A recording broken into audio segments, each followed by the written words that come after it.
This is the Morning Drive Podcast from Double T 97.3, presented by Cantex Roofing and Construction. I'm Mike Hebert, owner of Cantex Roofing and Construction. Every day is game day, and we'll get it right when it comes to your roofing, construction, windows, and mirrors. Call Cantex Roofing and Construction today. Together, we are one serving you. A couple things here from the Yates Flooring Center chat line. First of all, with regard to the loop on the south side, particularly between Slide and like Indiana as you're going east towards downtown. This texter said, I just drove through that area. They have the eastbound loop completely blocked off. You have to exit, and only the access road is available. So that is really gonna back things up. So. Yeah. There was an accident in the wee hours of the morning that left one dead and others injured, and so police are obviously working that scene. This from the Yates Flooring Center channel. I thought this was well written. It's hard to find billionaires with humility. Heck, these days it's hard to find poor people with humility. How about any people with humility? Yeah. Old, young, white, black, brown, male, female, all of us, could use an occasional bite of humility, right? Yeah. Jerry, the owner, needs to fire Jerry, the GM. About 20 years ago, probably would have been the time to do that.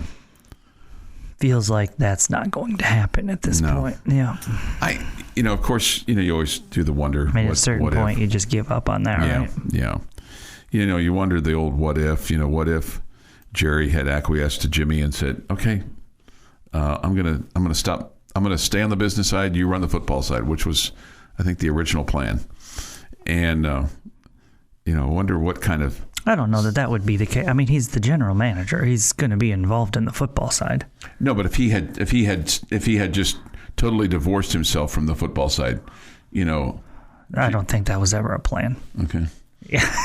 Okay. That was thought.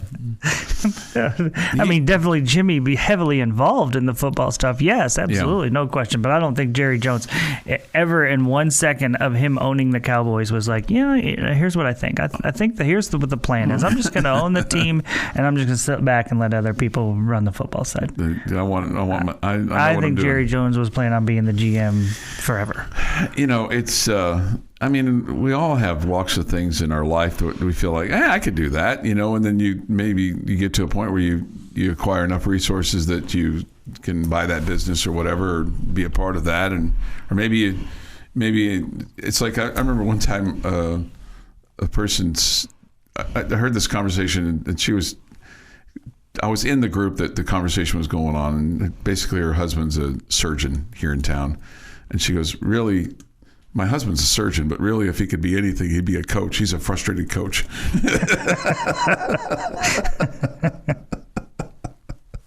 And so we all probably have that in our businesses. We're like, well, I could sure do that better than him. That would be a fun little take versus take question. What profession outside of yours do you think you like? In a silly way, think you could do a better job than the professionals that are doing it now. Right. Yeah. I would not say coaching. Yeah. Much. Right. Often. Maybe some. This Jerry Jones, instead of becoming lovable George Steinbrenner, has become crazy Al Davis, former owner of the Oakland Raiders, Los Angeles Raiders, Las Vegas Raiders, whatever Raiders. Al Davis was... there's no way getting around it. That was a really bad look yesterday. He's getting ripped by everybody. Yeah. Everybody. And I don't even know if he tried to walk it back, if anybody'd believe him. Yeah, no, or if he made a personal call to those guys and apologized, I don't think anybody would believe. Everybody would just believe he's trying to do it for PR reasons. Yeah. Viva 73 reminds Jerry bought the team. He said in his speech he's going to be involved in everything between socks and jocks. Yeah, right. The socks and jocks comment that's an evergreen comment. It lives forever. Mm-hmm. No amount of chemicals can kill that line. None whatsoever. But you're right. It was a terrible look for Jerry. And it just it's so wild how they go from winning on a Sunday night in Pittsburgh, okay, to just the complete disaster that they were Sunday afternoon at home against the Lions.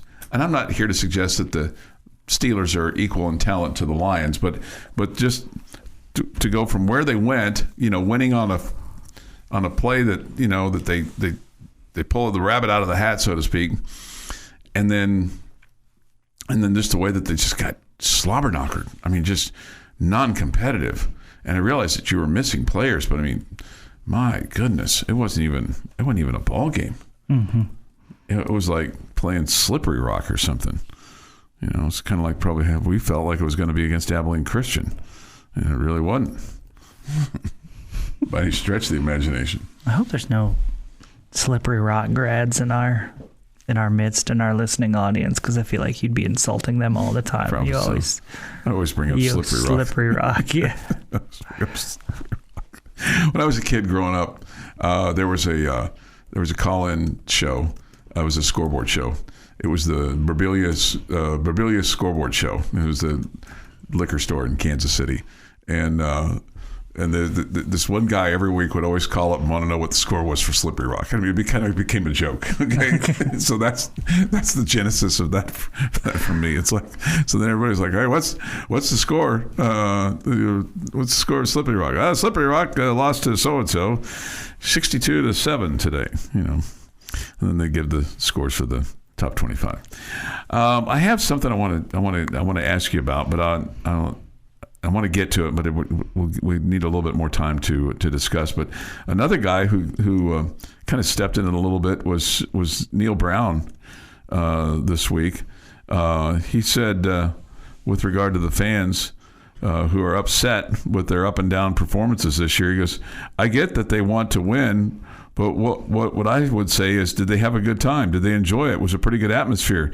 I'm assuming they probably had a pretty good time tailgating. So if they're in the deal for enjoyment, then I would come back. I looked at the weather, and it's going to be nice again. It's a night game, and we need them to provide a home field advantage. The folks up in the hills didn't respond to that too well.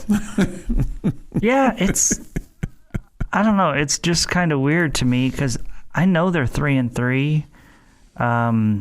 The loss to Pitt was one that probably bothers folks, but I mean, you lost to Penn State, right? Okay, yeah. They're a really top 10 good team. Yeah. Okay, you beat Kansas. You went on the road at Oklahoma State, and I mean, you battled Iowa State. Why is their fan base so upset? I know it's 3-3. Yeah, but it doesn't feel like you. I mean, Pitt's a solid team this year, right? Mm-hmm. It just feels like they're not like falling apart at the seams.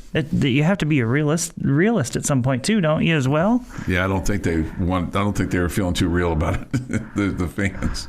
But I mean, they're fanatical, right? Could be unreasonable. Your daily dose of sports and fun. This is the Morning Drive Podcast from Double T 97.3, presented by Cantex Roofing and Construction. Here is Jeff McGuire with this day in sports history.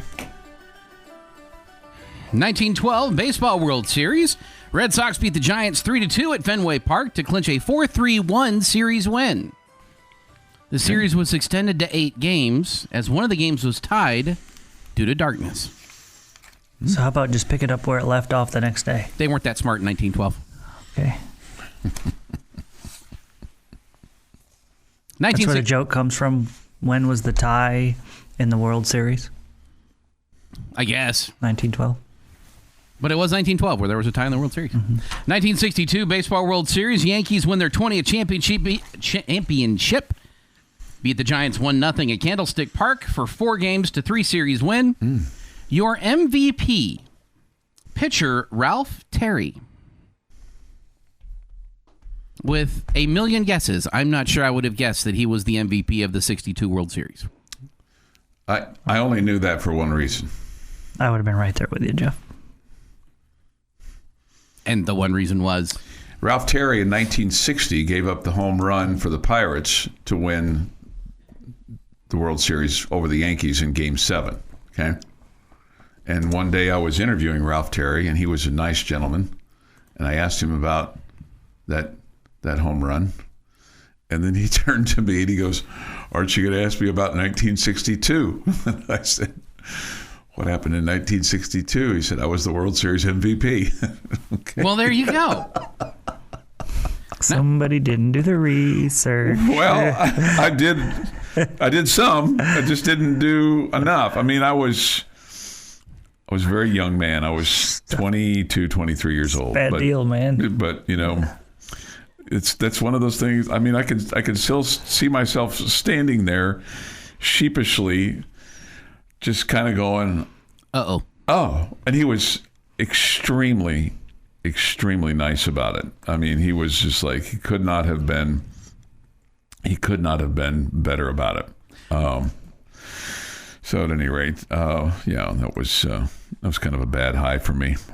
1965, Donnie Anderson's 103-yard kickoff return and Jeff White's touchdown catch with 1:03 left helped Texas Tech beat Oklahoma State 17-14. 1968, American Tommy Smith, who wins gold in the world record pace of 19.83, and John Carlos, who wins bronze, famously give the Black Power salute of the on the medal stand of the 200-meter medal podium in Mexico City Olympics to protest racism and injustice against African Americans. Wow, Chuck didn't give his fact about the two black gloves. Well, I knew you were baiting me. This is not a bait. This was a pause so you could tell your other story. Okay, so the other story is that the reason why John Carlos holds up the one hand, left hand, and Ralph and Tommy Smith holds up the right hand, or vice versa. Is they only had one pair of gloves, a left-handed glove and a right-handed glove, and John Carlos was a guy that I talked to at one point in time as well. And then the guy that won silver, I think Smith won the gold and Carlos won the silver, or the bronze. The guy that won the silver, they all became friends as a result of all that. That's cool. Yeah. 1974, Oakland A's pitcher Ken Holtzman is the first to bat in his first at bat of the season. Belts a third-inning home run in Game 4 of the World Series and gets the win 5-2. And in 2011, National League Championship, St. Louis Cardinals beat the Milwaukee Brewers 4-2, and that's the last time we'll be discussing that team on this day in sports history. Which team is that? The St. Louis Cardinals of 2011. Okay, because does Chuck know why? He doesn't. I don't. They beat the Rangers in the World Series. Oh, that's right. Yeah, that's right. Which we will not be discussing on this day of sports history. I knew there was. I was thinking of it from a different angle, but okay. I was just trying to. Yeah. Happy National Liqueur Day. Your coffee liqueurs, your orange liqueurs, those kind of things. I'm not interested in any liqueurs. They add flavoring to alcohol, with also not diluting the alcohol as much because they are an alcoholic beverage. They have a use. They're not something you would drink on their own. That would be weird. Mm-hmm. Happy birthday, former Red Raider basketball player Jay Crockett and Luke Adams, both 33. Wow. John Mayer, 47. Bryce Harper, 32. Bassist Flea is 62 from the Red Hot Chili Peppers. You may have heard a story or saw a story that he passed away over the weekend. Right. Different bassist named Flea. Oh, okay. What? Different like a jazz bassist, like a stand-up bassist, not a bass guitar guy. And they're both named Flea. They're both named Flea. I went down the rabbit hole of that. Wow. Why? This weekend, because I like the bassist Flea, and I was very sad that he died. But then I find out it wasn't him. Which one do you like? The guitar bassist from the Red Hot Chili Peppers. Okay. He was the one I know. He was the one I immediately thought of, and probably the one you thought of, too, with the really short. Yeah, yes. That's exactly what Jamie and I both did. No, I know who Flea is. Do you? For the Red Hot Chili Peppers, yeah, absolutely. Okay. I had no idea who the other Flea was. Yeah, I had no idea the other one existed. I didn't know there were two Fleas. Former Red Raider, former student at Texas Tech and graduate, also actor Barry Corbin, 84. And Cordell Stewart is 52. And on this day, 1987... Slash. Oh, yes. In 1987, in an event that held viewers around the world glued to their television sets. Do we know what it is? I know what it is. Okay, go ahead. Jessica McClure. There you go. Baby Jessica rescued after being trapped for 58 hours in an abandoned water well in Midland, Texas. Well done, Chuck. And that is this day in sports history. Every year when we talk about this, I forget that it was in Midland, Texas. Obviously, I was not in this state at the time, and so I had no idea where Midland, Texas was. I was, and you guys always bring that up, and I'm thinking, oh man, I didn't really even realize that. at that point in time, I wasn't living in Texas, but I'd been to Midland twice for junior college basketball, and so I had some familiarity. But that was my only connection. All right, Double T 97.3 in the home zone, making your house a home, teaming up to give away money. Like we'll give away $250 today, tomorrow, and Friday. So make sure that you log on to doublet973.com and enter in the local winning word. You can do that here in just a couple minutes at 8:45 and again at 4:45. The more times you enter, the more chances you have to win this local contest. It's all from the home zone and Double T 97.3. And on this, the 16th day of October at 6:52 this morning, Cougars. Cougars is your local lucky winning word. Cougars. Cougars. Like the Houston Cougars are expected to have a very poor football season, but a exceptionally fine basketball season. Okay? Cougars. Cougars. Cougars. Okay? And that is your local lucky winning word from Double T 97.3 in the home zone. Bullfighter points out, Jeff, on October the 16th of 2023, the Texas Rangers beat the Houston Astros 5-4 in Game 2 of the American League Championship Series at Minute Maid. Uh-huh. Yeah. That is correct. Okay. Just pointing that out. We went down a couple of rabbit holes today. Yeah. Things had to get cut. I feel like we should employ Bullfighter. That he could be like a archivist for us, fact checker, tidbit provider, all those kinds of things. Okay. I don't know if it's full-time employment or if it's just, he can Is be coming out of your paycheck or No, I'm just offering a suggestion. I pay him in Ranger stuff. Okay, in gear or memorabilia, things along those lines. Okay. Although he pays us back too. So Yeah, he does. Yeah. And sometimes beats us with a broom, but that's okay. Sometimes we deserve it. I haven't been hit with a broom yet. Jamie, have you been hit with a broom? Bullfighter's never beaten me. Okay. He's very nice. Yeah. Very kind. Very kind.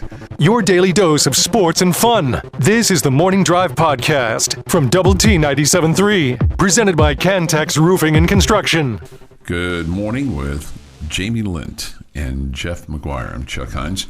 We'll have High School Fan Zone tonight at 7. Coaches from Friendship, Cooper, and Liberty all will walk through and be a part of the festivities tonight with Randy Rosetta. That'll be at 7 on 100.7 The Score.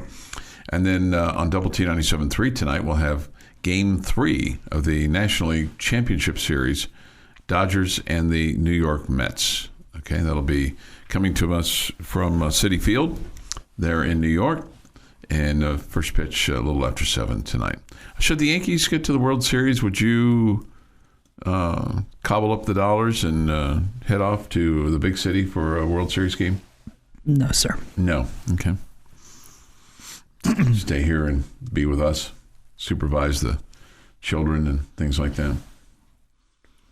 Yeah. Yeah. Okay. Yeah. It's probably Children. That's a good word. Mm-hmm. Well, I mean, I'm including myself in that. I didn't say I wasn't. Didn't say I wasn't included either. That's a good word. Children. I like that. We're going to have to use that more often. Is that an accurate description? That's a very accurate description Okay. of people around here. Yes. Okay. All right. Let's see. The Texas Tech Red Raiders take on Baylor on Saturday. Optimum Game Day live coverage begins at 7 a.m. Saturday morning. And we'll take you all the way through the kick, and then after the game, the Double T 97.3 Coors Light postgame show from the Overton. So hopefully happy people. It's homecoming. Parade is on Friday night. Hopefully the weather holds true for that. Bonfire, 7:30 at Urbanowski Park over there on the Tech campus. Don't want any rain putting the fire out. I think the fire would probably be big enough that it would be hard to put it out, but you don't want the wood to get wet in advance of that. Mm-hmm. That makes it a little challenging. Sure. throw maybe a little extra juice on the fire, and it'll be all right.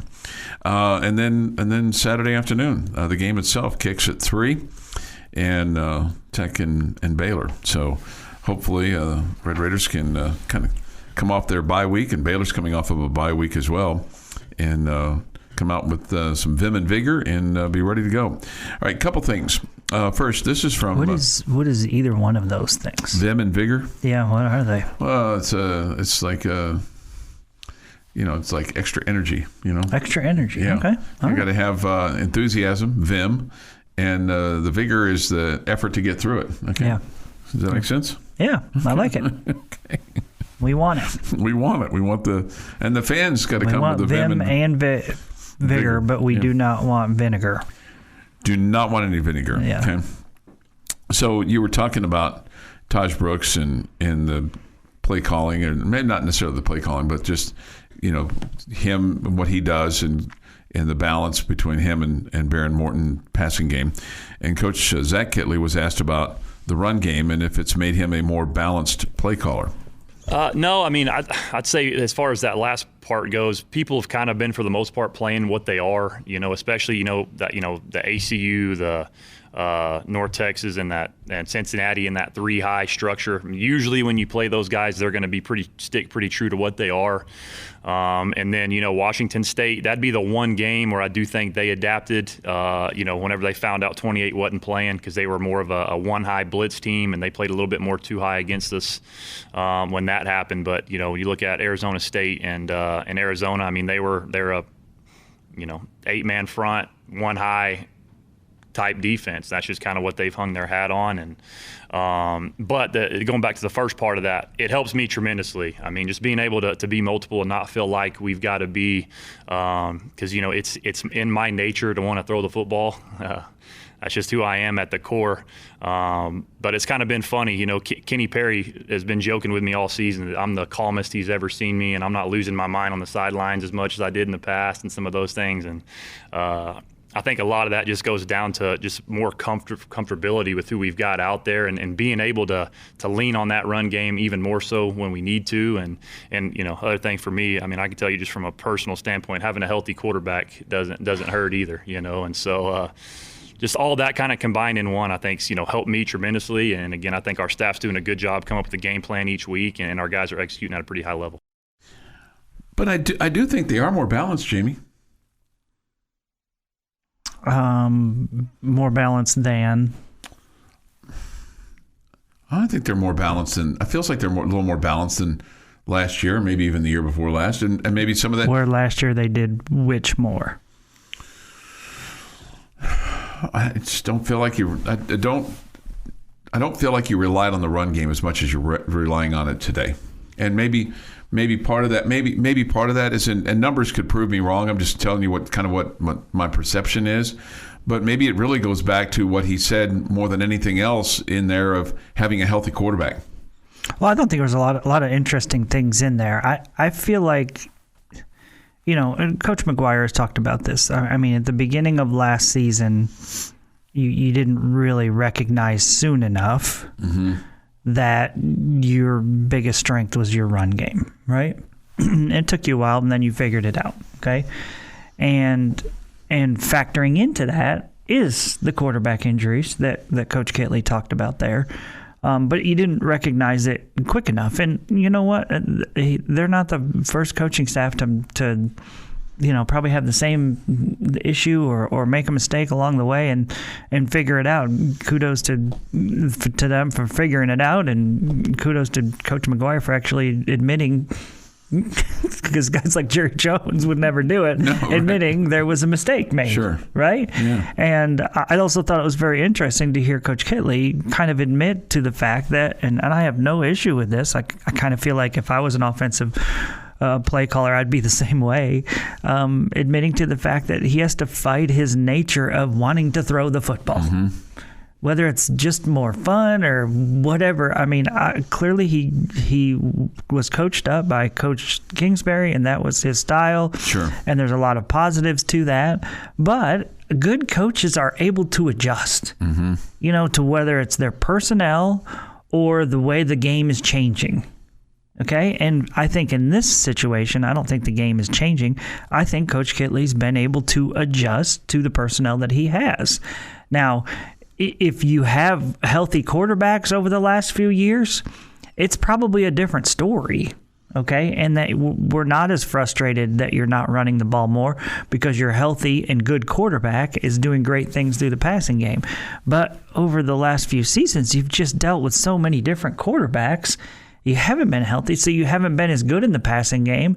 So that's why you're, wanting to see more of the run game. I can't tell you what the play call mix was from a year ago, Chuck, to whether I just pulled it up. Whether it was passing, you passed more times, or then you ran more times. I can't tell you. I would tell you as the season went along last year, it felt like you were more balanced than you were at the beginning of the season.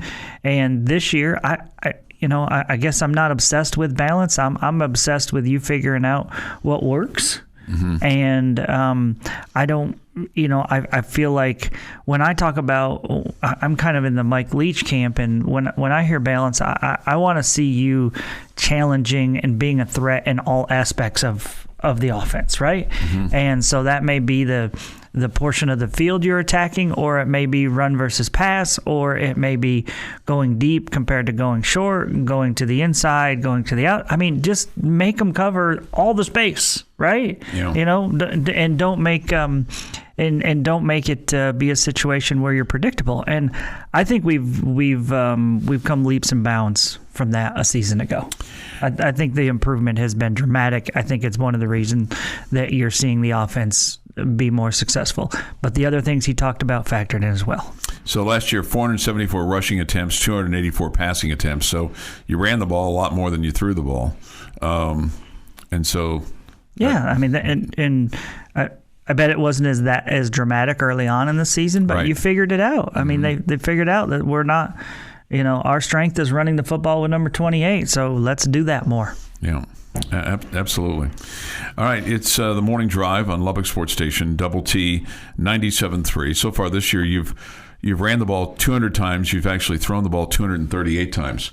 So it's very balanced. Seems pretty balanced. Yeah. Then maybe it's a little out of balance last year. The Morning Drive podcast from Double T 97.3 is presented by Cantex Roofing and Construction. Jamie's question of the day on Double T 97.3 is brought to you by Connecticut of West Texas. All right, gentlemen. So we are 6 games into the season, correct? Mm-hmm. Yes, sir. A season ago, at 6 games, you were 3-3. Okay. This is better. 5-1 is a lot better. A lot better. Mm-hmm. Liking it a lot. Was that the question? Yeah, and I don't think after 6 games and your record at 3-3, there were many of us that were sitting around going, okay, I can see a path to the Big 12 championship game. Mm-hmm. I could see where, if things broke our way, we'd have a shot. I think we deserve to be in the conversation. So a lot has changed. Yeah. What is the biggest reason that we're 5-1 this year and we were 3-3 last year? Where's the improvement come from? What's the biggest difference? What's changed? You only get one answer. Can I kind of talk through it just a little bit? No, I can't talk through it. I mean, it's never stopped you before. That's true. I was just kind of looking at the game comparison and going, well, okay, you go ahead. No, you go. I was going to say maybe your answer is the schedule's been easier. I don't know. That's you. That's up to you. You had, at this point in time, you would have had, let's see, you had the 2 losses to start the season at Wyoming and at home against Oregon. You look at Oregon right now; they're the number 1 team in the country. You had a win over Tarleton State. Woohoo! But at least you beat them 41-3. Beat them like a drum, and you had the loss at West Virginia, which was just really not a good day offensively. You lost 20-13, and come back and beat Houston, and then win over Baylor. So your 3 wins were Tarleton State, Houston, and at Baylor. And so this year, and I'd forgotten that we were 1-3 at one point. This year, your wins are over Abilene Christian. Woohoo! You're lucky to win that one. North Texas, Arizona State, Cincinnati, and at Arizona. So I think 4 of your wins are as impressive as 2 of your wins last year. The push for each is the Tarleton State and the Abilene Christian. They just really don't even count. I'm going to say I think you've been more consistent offensively. I think having a healthy quarterback. I think I'm going to say your receiving group. Your receiving group has been your receiving group. What you thought it was going to be last year has been it this year. And as a result, it's helped you do a lot of things, including running the football, passing the football, and putting points on the board. So I'm going to say your receiving group has been the big difference. Okay.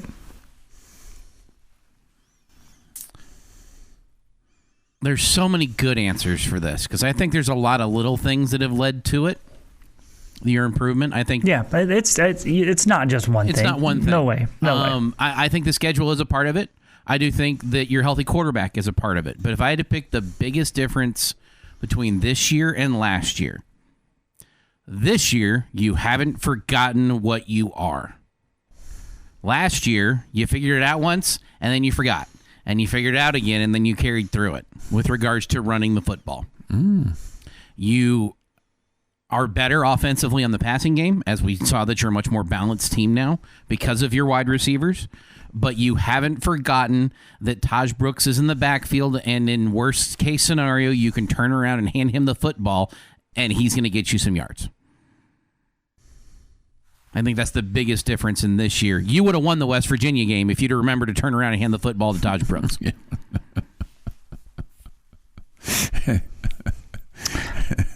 If you'd had Taj Brooks to turn around and hand him the football, you might have beaten Washington State. But you didn't have him. You didn't have him. Yeah. Right. That's the biggest difference. Yeah. Yeah, I think I'm just gonna go kind of. You both have kind of touched on it. I just think you are more consistent on offense. You have won games this year because of your defense, but I think more times than not, you've won it because of your offense. And all the things that we talked about as far as a healthy quarterback, definitely, and having an identity and sticking with that, I think factors into those things. But I just think that we've seen a just big improvement in consistent. And you had big games offensively last year, but it just didn't feel like it was consistent. Okay, so I just feel like we've seen more consistent offense this year. You've even in the games when the defense hasn't been great, and there have been a couple of them, you've been able to, match scores. You've been able to outscore people. You've been able to put pressure on opposing teams. All the above. I mean, even last week, 2 weeks ago, whatever, against Arizona. I mean, you take control of that game with your offense early on. Your defense is great. But once your offense, has that point in the middle of the, in the third quarter where they're just not doing anything, ultimately late in the game, you got it going again. And it feels like that was one of those games in years past where we see your offense go away. Like I can specifically think about the Wyoming game, right? Mm-hmm. Where didn't we score in our first 3 possessions? It looked like we were going to run away with that game. And then all of a sudden you just stop scoring. Yeah, well, this was one where it looked like, oh man, we're going to stop scoring again on the road. And then you came back and you scored some points. Yes, Arizona helped you a little bit, okay? But you did. So I just think more consistent offense this year. And, again, the quarterback being healthy has a ton to do with that. Well, you're scoring more points. I mean, last year you averaged 27 points a ball game, and this year you're at 39 points a ball game. Last year you had 7 games, 7 of your 13, because including the bowl game, where you scored 30 or more points. So far this year, you've scored 4. 4 times you've scored 30 or more points, and 1 game you had 28. So your offense has been more prolific to back up what you were saying. Mm-hmm. Mm-hmm. And your defense has been better. I also really like this answer off the chat line. Barron has the same number or less interceptions after 6 games than Chuck had against Oregon. Yeah. He had 2 picks and a fumble, right, in that game? Yeah. Yeah. That's another thing. And that also goes with a consistent offense, that you're not having that kind of passing problems. But hey, he let us all know on social media that nobody was allowed to criticize or judge him for his play. That was not allowed. Yes. Yeah. True dat. Have True fun. dat. The Morning Drive podcast from Double T 97.3 is presented by Cantex Roofing and Construction. Jamie Lent and Jeff McGuire. I'm Chuck Heinz. Great to have you with us today. We come to you from the First United Bank studio. Yates Flooring Center chat line is open. Go to the Double T 97.3 mobile app and also the Visual Edge IT hotline. We'll have Yankee baseball on the air for you tonight, along with the Guardians, both of them. I mean, this will be kind of a neutral broadcast tonight. What? Oh, it's the Dodgers and the Mets. Man, that's strike two for me today. Strike two. We had the Dodgers, we had the Yankees and the Guardians on last night. So tonight we'll have the Dodgers and the Mets. Tomorrow we'll have, we won't have anything tomorrow. See, even just like If I just reading is a challenge this morning. you know that the majority of the world of sports hates the Yankees, right? And I mean, a large reason for that is because they are overhyped and they're just thrown in your face, right? Well, Anytime they're good or whatever, they're right? yes, that's fair. But okay, it's sometimes it's all blown out of proportion and they're overhyped and all the above. Okay. And so, I mean, even going back to Judge's chase for the home run, record a couple seasons ago, the American League home run record, people got annoyed by that. Okay, so it's one of the reasons that I try not to talk about my team too much, because I realize most people can't stand hearing about my team. Okay, I think that's waned though over the years. Maybe so, but I think that's waned. Joe Torre helped it with makes that. me cringe to see this commercial that they're running during the games with Judge and Ohtani. Okay, that's for the postseason baseball. Like, how do you respond to that if you're a Mets or Guardians fan? I mean, like that makes me cringe, and I understand why people get so annoyed by that. So, like, I'm like asking you, like, when you say we'll have Yankee baseball on the air, don't say it that way. Okay, we'll have the Guardians and the Yankees. We'll have the Yankees and the Guardians. I knew better. I just kind of came when out I that listened way. to I listened to the Yankees as a kid. I mean, the broadcast would start with "It's time for Yankee baseball," and that was the Yankees radio network. That was the Yankees' way of doing it. Okay, I didn't know that. We don't do that here. I'm sure people would think that I would want to do that here. I would love for us to be an affiliate, right. But probably wouldn't have a big listening audience for it. Okay, probably not. So so it's the Guardians and the Yankees. It's the ALCS Game 3, whatever. It's not Yankee baseball. Right. And tonight it's not Dodger baseball. It's not Dodger baseball. It's the National League Championship Series from Citi Field in New York between the Mets and the Dodgers. Yeah, and you're right. The hate has probably waned a little bit. You know why? Because they don't win anymore. Well, and here's the other thing. I really think, and I've told you this before, I think the class that Joe Torre brought to the Yankee organization, along with his success, I mean, they won with some class. I mean, Jeter and Torre and the others. I mean, they weren't like the Billy Martin days or the Reggie days or just like most teams, there's good and there's bad guys on the team, and you kind of probably need a little bit of both. And I would say those teams had it, no doubt. But the core four and Torre, yes, absolutely, and Bernie Williams, add him to the mix. I mean, Andy Pettitte, I would put him in that. He's in the core four. Yeah. We put him in that. Yeah, you have guys that were. Tino, you can add him to the mix too. You had guys that were classy guys that were good dudes. I almost wish Aaron Judge was more of a jerk because when they were interviewing for him for the post game, he was so nice. He's so nice, and the reporter, she knows that he doesn't want to talk about him. So after she asked him the obligatory question about the home run, then she went straight to, hey, how good has it been having the bullpen do what they do? Because she knows that he would rather talk about anybody but himself. I mean, his answer was, we just trying to add more points or add more runs at that point, or whatever. But the worst one was when Jeff Passan of ESPN interviewed Rizzo after the game, and his first three questions were about Aaron Judge. I missed that one. I missed that one. Goodness. I was on. I mean, if you watch SportsCenter, the first 3 questions in the interview were about Aaron Judge. Yeah. Okay, Aaron Judge, who just picked up his 3rd hit of the postseason. I mean, talk about the team. Yeah, you know, anybody.